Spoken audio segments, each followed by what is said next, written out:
Assalamualaikum warahmatullahi wabarakatuh. Ketemu lagi bersama saya Nursalihi Insani dalam channel Insan Pijar, menjadi insan pintar dengan belajar. Dalam video kali ini yang akan kita bahas adalah alat bukti terakhir dalam hukum acara pidana. Ya, betul sekali, yaitu keterangan terdakwa. Untuk keterangan terdakwa ini ada dalam urutan terakhir di pasal 184 ayat 1 huruf E. Ya, keterangan terdakwa. Setelah alat-alat bukti yang lain, yang terakhir adalah keterangan terdakwa. Nah, bukan hanya petunjuk yang kemarin kita bahas ya, yang mempunyai hubungan dengan HIR. Ternyata dalam keterangan terdakwa ini juga punya hubungan dengan HIR yang lama. Nah, apa saja sih hubungannya dan apa kaitannya dengan HIR itu? Jadi nggak usah berlama-lama, langsung saja kita saksikan penjelasannya.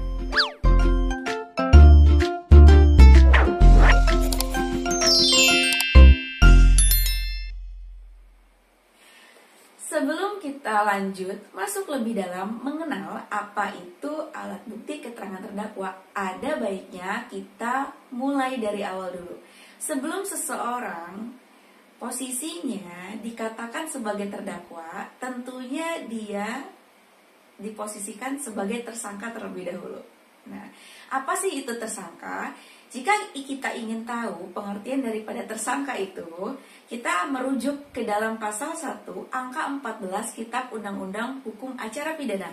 Nah, kita buka KUHP-nya, jadi disiapkan ya KUHP-nya di rumah. Kalau ada dibuka, kalau nggak ada ya nge-googling aja gitulah ya. Kita buka KUHP-nya ya, pasal 1 angka 14, apa itu gitu kan. Tersangka adalah seseorang yang karena perbuatannya atau keadaannya berdasarkan bukti permulaan patut diduga sebagai pelaku tindak pidana. Nah, kita sudah tahu ya maksud dari bukti permulaan itu apa. Karena ketika seseorang itu mau masuk ke dalam proses penyidikan itu dibutuhkan minimal 2 alat bukti yang cukup. Berdasarkan apa? Berdasarkan yang ada dalam pasal 184 itu yang dikatakan sebagai alat bukti yang sah.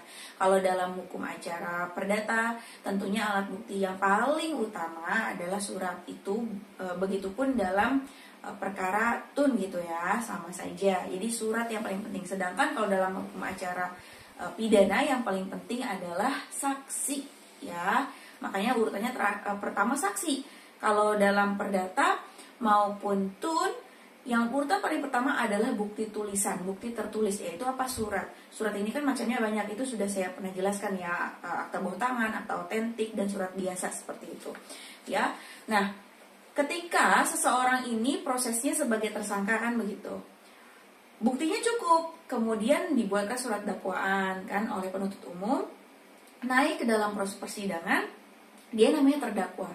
Karena seseorang ini didakwa oleh jaksa melakukan suatu perbuatan A, B, C, D, E gitu kan ya. Nah, apa itu terdakwa? Nah, terdakwa ini pengertiannya bisa kita lihat dalam pasal 1 angka 15. Ya, dibuka pasal 1 angka 15. Terdakwa adalah seorang tersangka yang dituntut, diperiksa dan diadili di sidang pengadilan. Nah, ada kata dituntut. Siapa yang berhak melakukan penuntutan? Penuntut umum. Nanti hakim berdasarkan surat dakwaan yang dibuat oleh penuntut umum akan melihat dan menilai, dan juga berdasarkan alat bukti dan kesesuaian dengan barang bukti yang ada gitu. Nah, setelah kita mengenal apa itu tersangka, terdakwa, baru kita masuklah ke dalam keterangan terdakwa. Apa itu keterangan terdakwa? Nah, kalau kita mau tahu apa itu keterangan terdakwa, ada dasar hukumnya. Di dalam KUHP sendiri, keterangan terdakwa itu diatur dalam pasal 189 ayat 1. Itu pengertian keterangan terdakwa. Kita lihat ya, 189 ayat 1-nya. Ayo dibuka. Duh, saya belum nemu nih. Yang lain udah nemu belum? Nah, ini. Dia terdiri dari 4 ayat ya. 189 ayat 1. Keterangan terdakwa ialah apa yang terdakwa nyatakan di sidang tentang perbuatan yang ia lakukan atau ia ketahui sendiri atau alami sendiri. Nah, gitu. Ada alasan sebenarnya mengapa keterangan terdakwa ini diletakkan paling terakhir gitu ya. Kan kalau kita lihat, coba dilihat lagi 184 ayat 1-nya, keterangan terdakwa itu diletakkan paling terakhir. Begitupun dengan di dalam perkara perdata dan tun, pengakuan para pihak kayak gitu itu diletakkan di akhir. Karena apa? Karena yang namanya pengakuan para pihak, kemudian keterangan terdakwa itu dilakukan setelah dilakukan pemeriksaan terhadap alat-alat bukti yang lain. Apa? Kalau dalam acara pidana itu dari alat bukti surat, kemudian ahli, kemudian apalagi petunjuk gitu kan. Nah, kan kita udah belajar ya kemarin, kalau petunjuk itu minimal 2 saja itu sudah bisa menemukan petunjuk ya. Padahal petunjuk itu kalau dilihat dari 188 ayat 2-nya ada 3 poin ya, yang terakhir keterangan terdakwa gitu. Nah, jadi ada alasannya kenapa? Alasannya adalah untuk bisa diperiksa dulu alat-alat bukti yang sah lainnya sebelum masuk ke dalam keterangan terdakwa. Karena apa? Keterangan terdakwa ini hanya berlaku untuk dirinya sendiri gitu. Ada alasannya. Nah, alasannya gini. Kalau kita melihat di pasal 189 dan HIR, di 189 itu alat buktinya tentang keterangan terdakwa. Sedangkan kalau di HIR disebutkan adalah pengakuan tertuduh gitu ya. Jadi kalau yang HIR dulu itu disebut pengakuan tertuduh. Tertuduh kalau dalam KUHP itu disebut sebagai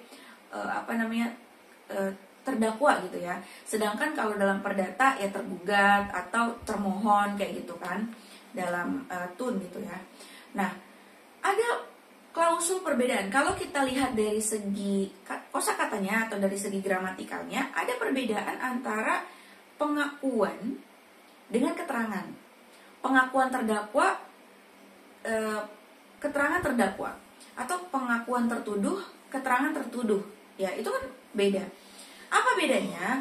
Kalau misalnya pengakuan, kata pengakuan ini kalau misalnya kita lihat ya dari sisi gramatikal, itu berarti diartikan sebagai seseorang yang dia mengakui seluruhnya, dia mengakui bahwa perbuatan itu dia lakukan. Nah, ketika saya merujuk ke dalam bukunya Alfitra ya, hukum pembuktian, di situ diberikan contoh. Tono mengambil handphone Andi. Nah, kalau dilihat dari sisi pengakuan tertuduh, ya pengakuan tersangka, maka apapun yang dikatakan, maka Tono mengakui ya perbuatannya bahwa Tonolah yang mengambil HP Andi.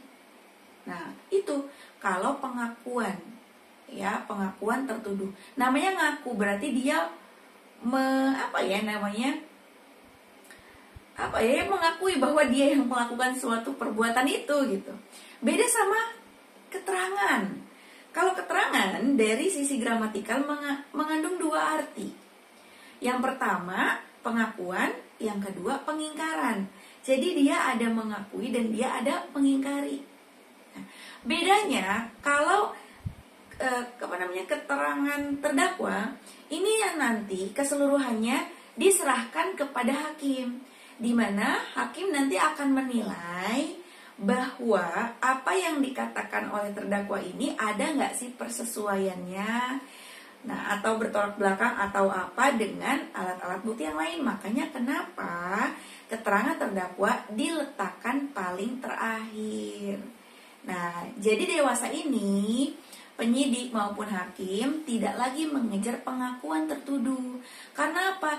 Yang namanya mengejar pengakuan justru nanti akan menggunakan cara-cara sebagai yang kurang profesional ya untuk mengejar pengakuan itu. Nah, tapi untuk dewasa ini yang kita pakai adalah keterangan terdakwa, bukan pengakuan dari tertuduh. Seperti itu. Setelah kita memahami apa itu pengakuan tertuduh atau pengakuan terdakwa dan juga keterangan terdakwa. Nah, kita masuk nih. Keterangan terdakwa ini bisa berisi pengakuan daripada terdakwa. Ada kemungkinan berisi pengakuan daripada terdakwa. Tapi keterangan terdakwa tidak selalu sama dengan pengakuan daripada terdakwa. Setidaknya pengakuan daripada terdakwa ini sebagai alat bukti harus memenuhi syarat. Setidaknya ada 2 syarat yang harus ada. Ya, yang pertama, terdakwa ini mengaku melakukan delik yang didakwakan kepadanya. Ya, jadi seseorang ini mengakui bahwa dia benar-benar melakukan perbuatan yang didakwakan. Yang kedua, syarat yang kedua, terdakwa ini mengaku bahwa dia bersalah melakukan perbuatan tersebut. Nah, kayak gitu ya. Tapi perlu dilihat, dari syarat tersebut ada kemungkinan bahwa pengakuan daripada terdakwa ini dia ada pengingkaran sebagian. Jadi dia mengakui sebagian lagi enggak. Jadi dia mengaku tapi sebagian. Ya, dilihat yang pertama nih. Dia terdakwa ini mengaku dia melakukan suatu tindak pidana yang didakwakan. Betul, dia mengaku melakukan perbuatan tersebut. Tapi dia tidak mengaku bersalah. Jadi dia nggak ngakuin bahwa dirinya itu bersalah telah melakukan perbuatan itu. Nah, contohnya apa? Contohnya gini, ada kejadian pembunuhan nih, si A membunuh si B, gitu kan? Dia mengaku bahwa dia membunuh si B, mengaku dia nih, tapi ya dia tidak mengaku bersalah. Karena apa? Karena yang si A lakukan adalah pembelaan diri, gitu. Ya, pahami ya, itu namanya pengakuan tapi sebagian, gitu ya. Dia mengakui tapi dia tidak merasa bersalah. Karena apa? Dia mengaku pembelaan diri, gitu ya. Dia tidak mengaku bersalah. Tapi kan kalau pengakuan terdakwa tadi, ya syaratnya ada 2 ya, mengaku bersalah sama mengakui perbuatan yang didakwakan dalam surat dakwaan, kan begitu. Nah, kalau dalam hukum acara perdata itu, ya pengakuan itu tidak bisa dipisah. Ya, itu tertuang dalam pasal 174 HIR nih. Kita buka HIR-nya ya, 174 HIR. Pengakuan yang dilakukan di depan sidang mempunyai kekuatan pembuktian sempurna dan mengikat. Nah, jadi kalau dalam hukum acara perdata itu tidak bisa dipisahkan. Sedangkan kalau dalam hukum acara pidana itu bisa dipisahkan. Contohnya apa? Contohnya itu gini. Si Tono didakwa mencuri ya jatuh ke HP saya. Si Tono Si Tono dituduh didakwa mencuri uang, gitu kan. Nah, si Tono ini mengaku bahwa dia mencuri uang, ya, didakwa mencuri uang. Dalam surat dakwaan tersebut dituliskan bahwa uang yang dicuri adalah sebesar 1 juta rupiah. Tapi yang Tono katakan, saya tidak mencuri sebesar 1 juta rupiah, tapi cuman 500.000. Kan begitu, ya. Nah, di dalam hukum acara pidana itu tidak penting dilihat nominal yang dia curi berapa, gitu. Mau dia cuma mencuri 100.000, dia mencuri 50.000, bukan 1 juta, ya, itu tidak masalah. Karena kenapa? Karena perbuatannya, unsurnya telah terpenuhi. Yang didakwaan, dia mengaku bahwa dia melakukan pencurian, tapi dia mengingkari bahwa dia melakukan pembelaan bahwa yang dicuri bukan 1 juta, tapi saya mencuri 500.000, gitu kan. Nah, itu seperti yang tertuang dalam bukunya Alfitra halaman 144. Dibuka ya. Nah, di sini bisa dipisah-pisah. Terdakwa benar melakukan delik yang didakwakan.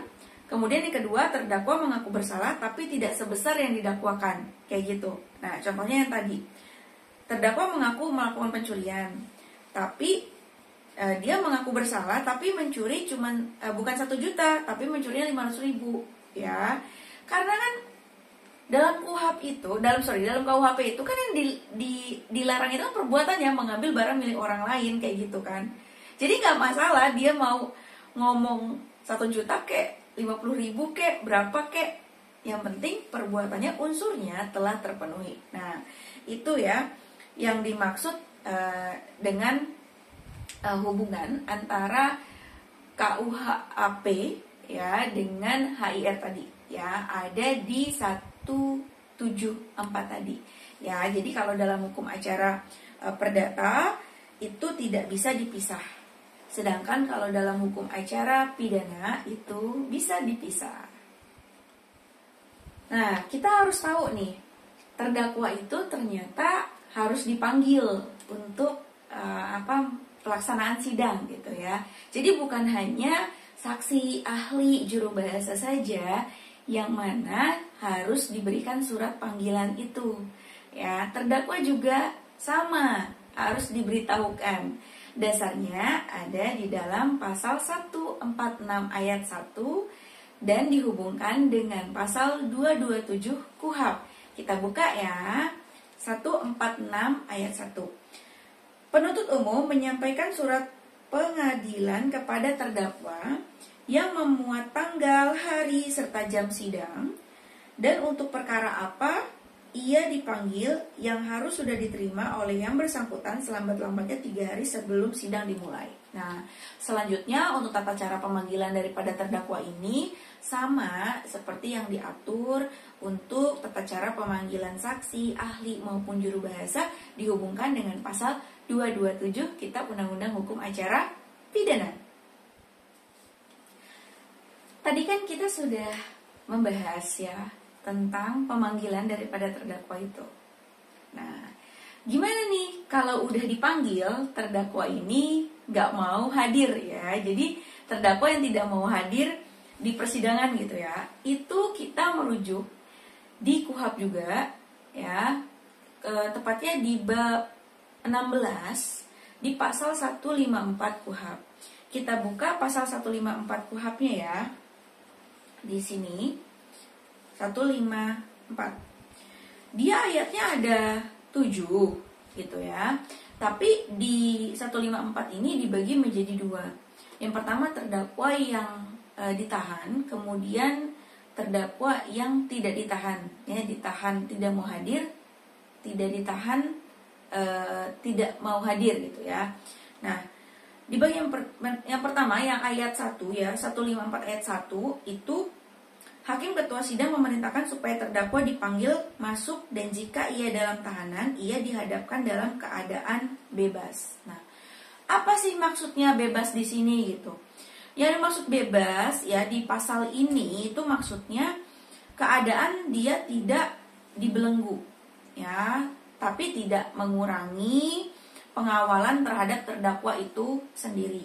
Nah, sedangkan dari ayat 2 ya di dalam bukunya Al-Fitrah ini ada sampai ayat 5 itu masuk ke dalam terdakwa yang tidak berada dalam tahanan dan tidak hadir gitu ya.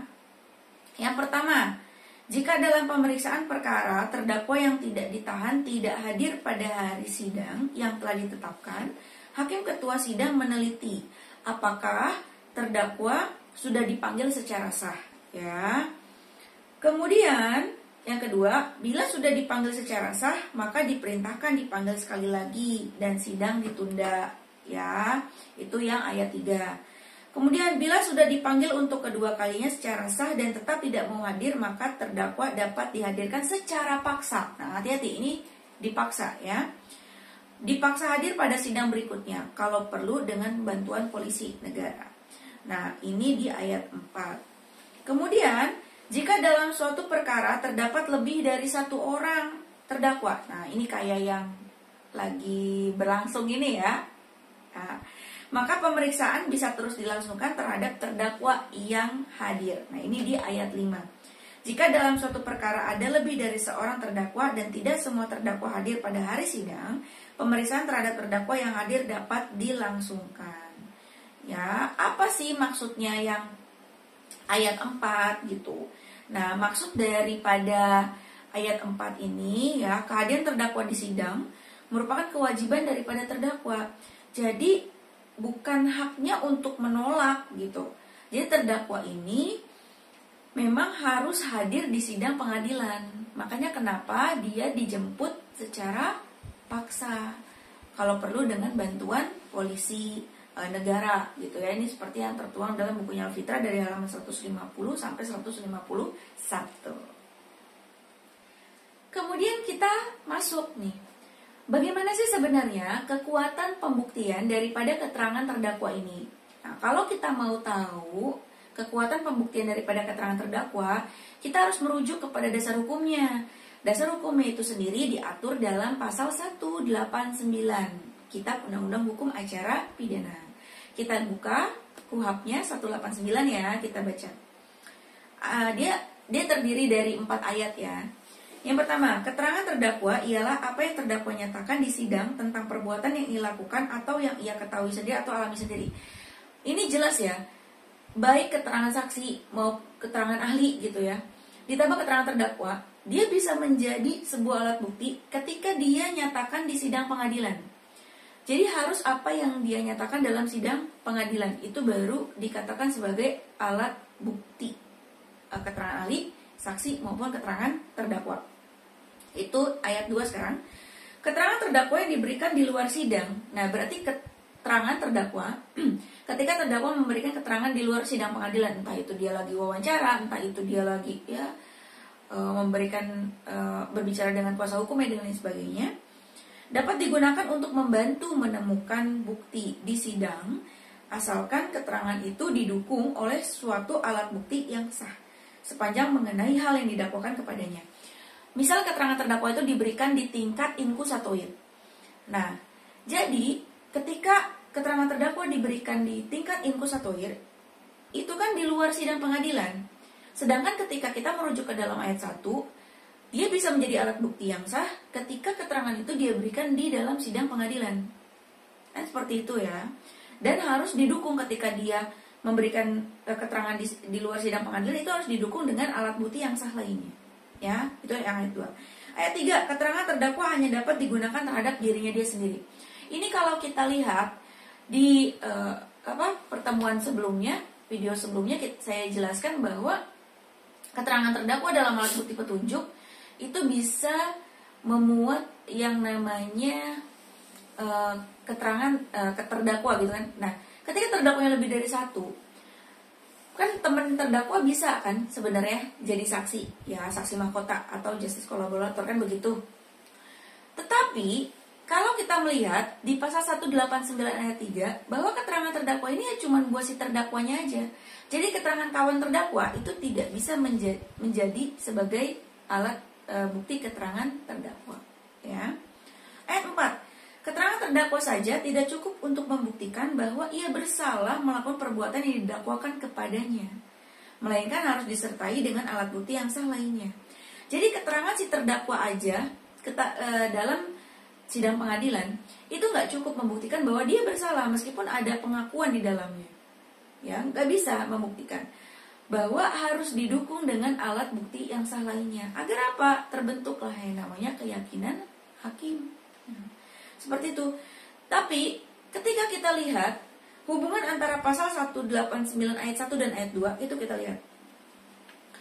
Berarti keterangan terdakwa ini bisa dilihat dari dua sisi. Ya, pertama disampaikan di dalam sidang pengadilan, yang kedua disampaikan di luar sidang pengadilan. Nah, kita lihat nih di KUHP-nya di ayat 1 dan ayat 2. Ketika di ayat 1 mengatakan bahwa terdakwa mengatakan keterangannya dalam sidang pengadilan, itu baru disebut sebagai alat bukti keterangan terdakwa. Tapi ketika di ayat 2 dia memberikan keterangan di luar sidang pengadilan, itu harus didukung oleh alat bukti lainnya, ya, untuk keterangan itu dapat digunakan untuk membantu menemukan bukti gitu. Nah, di luar sidang pengadilan, yang tadi saya ralat ya, bukan dia ngomong di media atau ngomong sama penasihat hukum ya, tapi ketika dia berbicara di tingkat inkusator, berarti di luar sidang pengadilan ya. Nah, dia itu harus didukung dengan alat bukti lainnya, baru bisa menjadikan sah sepanjang punya hubungan tentang apa yang didakwakan kepadanya. Ya, jadi kalau kita melihat di buku Al-Fitrah di halaman 152, keterangan terdakwa yang diberikan di luar sidang dapat digunakan untuk membantu menemukan bukti dalam sidang, asal keterangan itu didukung oleh suatu alat bukti yang sah sepanjang mengenai hal yang didakwakan kepadanya. Nah, ini sebenarnya sama ya. Sebenarnya sama dengan pasal 185 ayat 7 tentang apa coba?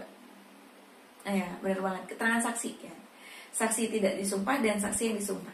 Saksi yang tidak disumpah, dia bisa menjadi tidak disumpah ya, dia bisa menjadi alat bukti pelengkap jika ada kaitannya dengan apa yang dikatakan oleh saksi yang disumpah, kan gitu ya, yang ayat 7. Ya, coba dibuka lagi. Jadi, ketika kita melihat di pasal 189 ayat 1 dan ayat 2, ternyata mereka ini memiliki hubungan gitu kan. Hubungannya apa? Bahwa keterangan terdakwa itu bisa disampaikan di dalam sidang dan di luar sidang. Kalau di luar sidang harus didukung oleh alat bukti yang lain selama ada hubungannya dengan apa yang didakwakan. Seperti itu. Sekarang kita merujuk, kita fokus ke dalam pasal 189 ayat 4 KUHP-nya, yang berbunyi gini kan.